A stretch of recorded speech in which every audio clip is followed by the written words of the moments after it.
Welcome back. We're talking about Linda's journey with Sanford Profile, and you were telling us just how much your life has changed, and it's all about taking that step in the door.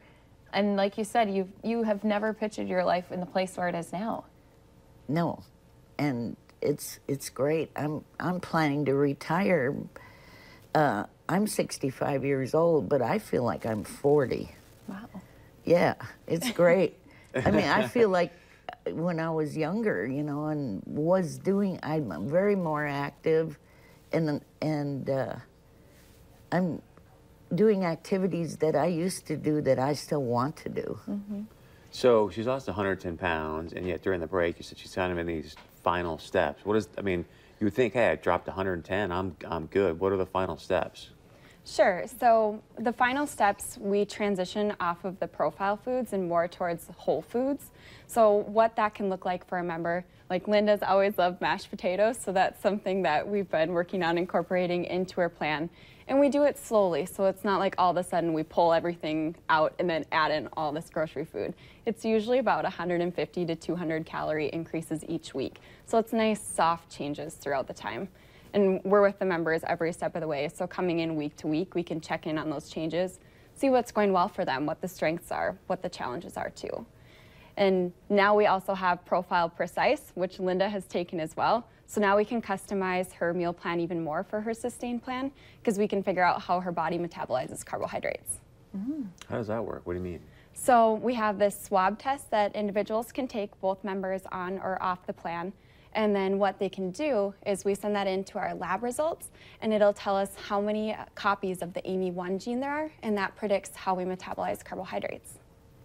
So I get a thing back, and it tells me, yeah, you can eat mashed potatoes, or you can't. Or... All day. I mean... Can't. No, just kidding.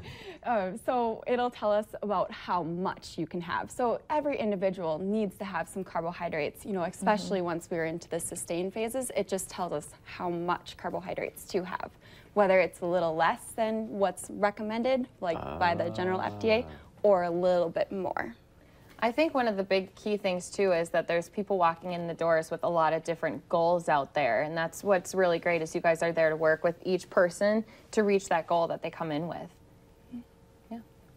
And I'm sure, Linda, you would tell people you need to go walk in now. Oh, my niece has lost 60 pounds. Wow. I have family that have joined, friends, and some members that quit. I talked to a gal the other day, and she said, gee, I kind of quit going. I said, you need to go back. Mm-hmm. It helps. I mean, I'm there a believer. for a reason. Yes. And, You're a believer, too? I love that. And here's the other thing. It's important that you, let's see, I'm trying to think of the right word. Not every coach is going to be the one for you. Mm-hmm. And Ariel actually told me to try different coaches, and I did. I went back to Ariel. Ariel and I think a lot of, I mean, you got to find your match. Right. Don't give up. If you don't think that person's right for you, try someone else. Yeah. They're all great. That's a great suggestion, though. To both of you, thank you, and congratulations. Congrats. Thank you. Great Thanks story. for having us. Speaking about food, we're going to talk and show you how to make some delicious food right after this.